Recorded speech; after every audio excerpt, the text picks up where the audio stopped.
Halo, what's up guys? Sebelumnya kenalin nama aku Piki. Di video ini aku ingin membahas materi yaitu seputar data encoding. Nah, apa sih itu data encoding? Berikut definisinya. Nah, data encoding adalah proses mengubah data dari suatu format ke format lain untuk tujuan penyimpanan, transmisi, atau pemrosesan data yang lebih efisien atau sesuai dengan kebutuhan tertentu. Nah, jadi ini tuh kayak melibatkan penggunaan metode khusus untuk merepresentasikan informasi dalam bentuk yang dapat diakses oleh sistem komputer ataupun perangkat lainnya, seperti itu. Next, nah berikut adalah contoh sederhananya data encoding. Misalnya dalam melakukan telepon. Nah, kita kan mengeluarkan suara saat kita menelpon. Nah, suara kita ditangkap oleh mikrofon di handphone kita. Nah, setelah itu, biar si suara kita bisa ditransmisikan, nah itu harus ada yang namanya di encoding. Nah, setelah di encoding, data baru bisa ditransmisikan. Nah, setelah ditransmisikan, data itu harus di decoding. Apa itu decoding? Jadi, decoding itu kayak mengubah kembali ke bentuk asal, supaya bisa kembali lagi ke bentuk suara, supaya bisa didengar oleh lawan bicara kita. Seperti itu contoh sederhananya. Oke, selanjutnya ada yaitu tujuan dan peran data encoding dalam komputasi dan komunikasi. Oke, yang pertama ada yaitu efisiensi penyimpanan. Nah, tujuannya yaitu untuk mengurangi ukuran data, pastinya untuk menghemat ruang penyimpanan. Seperti itu. Dengan menggunakan teknik encoding yang efisien, data dapat diwakili dengan lebih kompak, mengurangi kebutuhan ruang penyimpanan. Seperti itu. Terus yang kedua ada yaitu efisiensi transmisi. Nah, tujuannya itu untuk mengurangi jumlah data yang perlu ditransmisikan melalui jaringan. Jadi data encoding itu dapat membantu mengurangi beban transmisi dengan mengompresi atau merangkum informasi sehingga dapat dikirimkan lebih cepat seperti itu. Terus yang ketiganya ada kesesuaian dengan keperluan. Nah, tujuannya itu untuk memastikan bahwa format data cocok dengan kebutuhan aplikasi atau sistem tertentu. Penjelasannya seperti, jadi encoding itu dapat disesuaikan agar sesuai dengan persyaratan dan format yang diperlukan oleh sistem atau aplikasi tertentu. Terus yang keempat ada keamanan.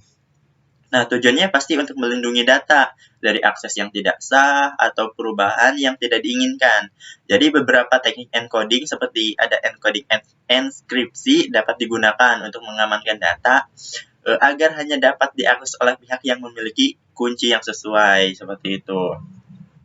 Terus ada yang kelima yaitu interoperabilitas. Nah, interoperabilitas ini untuk memastikan bahwa data dapat diakses dan dimengerti oleh berbagai sistem atau platform, seperti itu. Terus yang keenam ada kompresi multimedia. Nah, tujuannya untuk mengurangi ukuran file multimedia untuk mengoptimalkan penyimpanan serta transmisinya. Jadi, kompresi multimedia ini menggunakan teknik encoding khusus untuk mengurangi ukuran multimedia tanpa mengorbankan kualitas yang signifikan, seperti itu. Yang ketujuh ada pemrosesan data.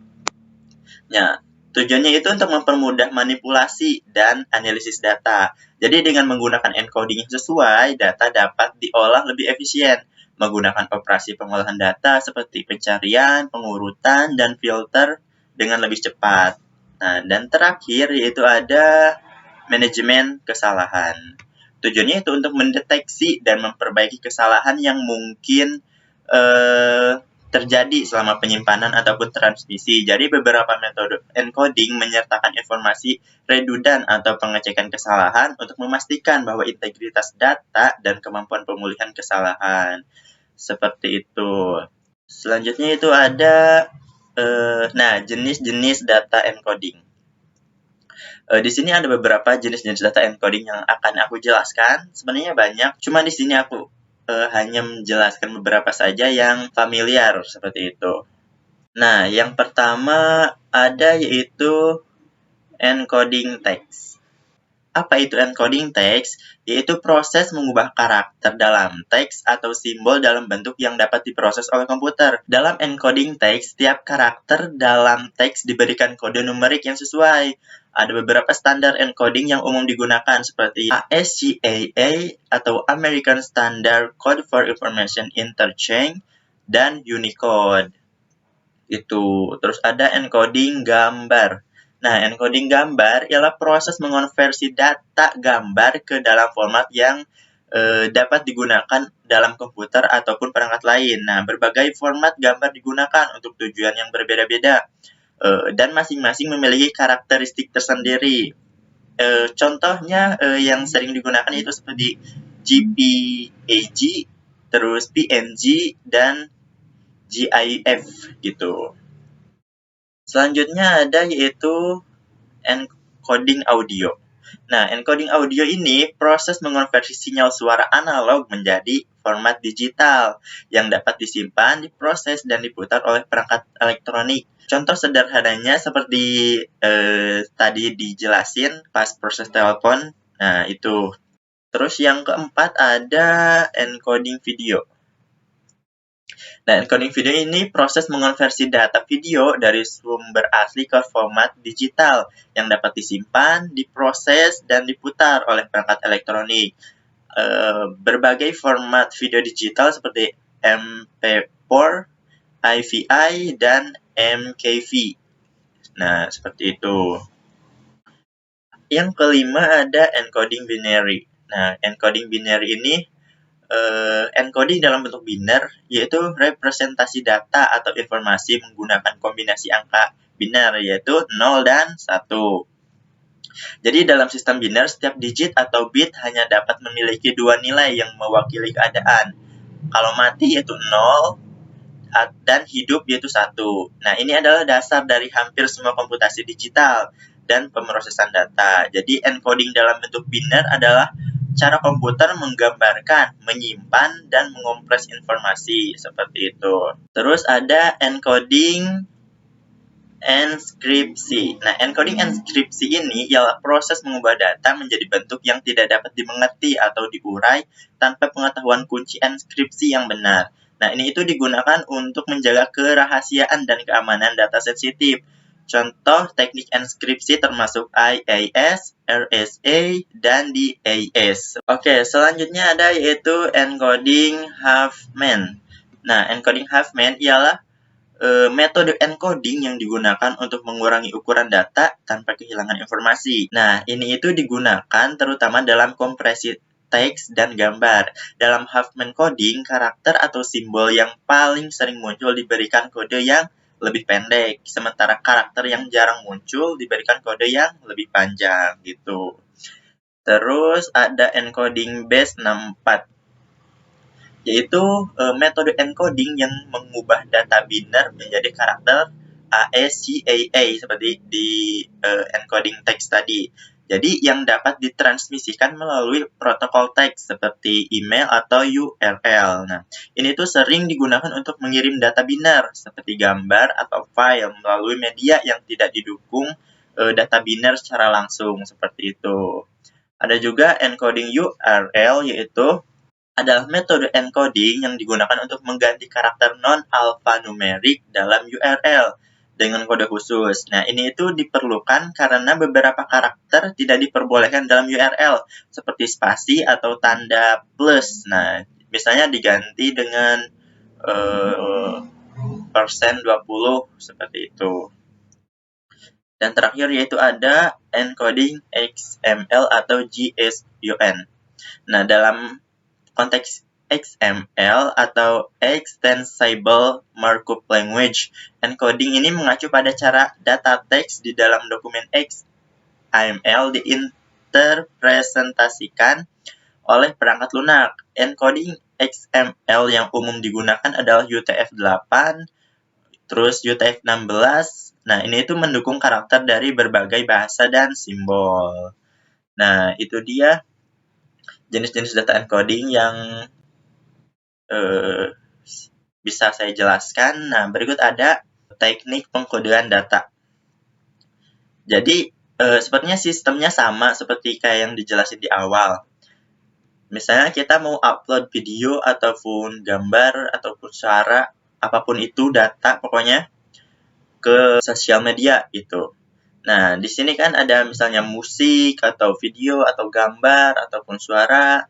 Nah, biar bisa ditransmisikan, nah di-encoding terlebih dahulu supaya sesuai dengan kebutuhannya, seperti itu.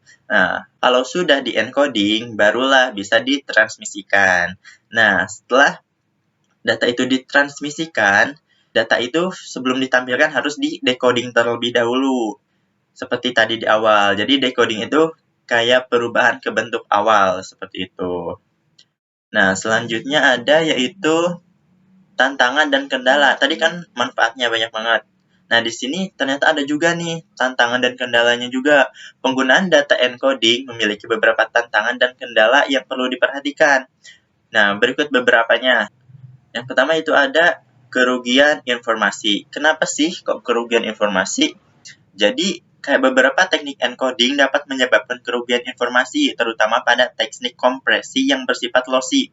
Misalnya dalam kompresi gambar JPEG, terus beberapa detail mungkin hilang untuk mengurangi ukuran file. Jadi dampaknya kualitas data dapat berkurang yang mungkin tidak diinginkan oleh beberapa aplikasi. Gitu. Terus yang kedua ada juga kesalahan transmisi. Nah, jadi dalam transmisi data, terutama melalui saluran yang tidak sempurna, data dapat mengalami kesalahan atau korupsi namanya. Jadi, dampaknya si kesalahan transmisi dapat menyebabkan kehilangan integritas data dan memerlukan mekanisme tambahan seperti deteksi atau koreksi kesalahan, seperti itu. Yang ketiga ada yaitu overhead encoding. Nah, overhead encoding ini kayak beberapa teknik encoding dapat menambah overhead pada data. Jadi artinya ukuran data yang dihasilkan malah lebih besar daripada data asli gitu. Jadi dampaknya menggunakan lebih banyak sumber daya komputasi dan bandwidth dalam penyimpanan dan transmisinya juga pasti.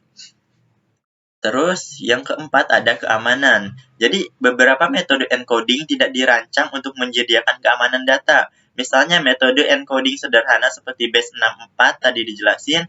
Jadi dia itu tidak menyediakan enkripsi atau perlindungan keamanan. Nah, dampaknya data dapat rentan terhadap serangan keamanan jika tidak dienkripsi dengan metode yang aman gitu pastinya. Terus ada juga kebutuhan pemrosesan. Nah, kebutuhan pemrosesan ini yaitu ada beberapa teknik encoding terutama yang kompleks atau memerlukan pengolahan intensif. Jadi dapat membutuhkan sumber daya komputasi yang signifikan gitu. Jadi dampaknya pastinya peningkatan beban pemrosesan pada perangkat atau server yang mengimplementasikan teknik encoding tersebut. Itu. Terus ada juga kesesuaian dan kompatibilitas. Jadi pemilihan teknik encoding yang tidak sesuai dengan kebutuhan aplikasi atau kurang kompatibel dengan sistem lain dapat menyulitkan pertukaran data atau integrasi. Jadi dampaknya kesulitan dalam interoperabilitas dan pertukaran data antara berbagai platform ataupun sistem. Nah, ada juga yaitu perubahan standar. Jadi standar encoding dapat berubah seiring waktu. Dengan aplikasi yang menggunakan standar lama mungkin mengalami masalah kompatibilitas dengan perangkat atau aplikasi yang mendukung standar terbaru.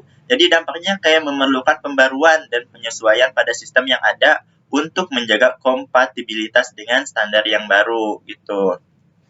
Dan yang terakhir itu ada keterbatasan representasi. Jadi mungkin beberapa teknik encoding memiliki batasan dalam merepresentasikan jenis data tertentu dengan efisien. Jadi dampaknya pasti pemilihan teknik encoding yang tidak sesuai dapat mengakibatkan hilangnya informasi atau kehilangan efisiensi. Seperti itu. Nah, itulah beberapa tantangan serta kendala dari data encoding itu sendiri. Selanjutnya, oh, selesai. Terima kasih sudah menonton sampai akhir. Maaf apabila ada salah-salah kata atau kata-kata yang kurang dimengerti. Terima kasih. See you guys.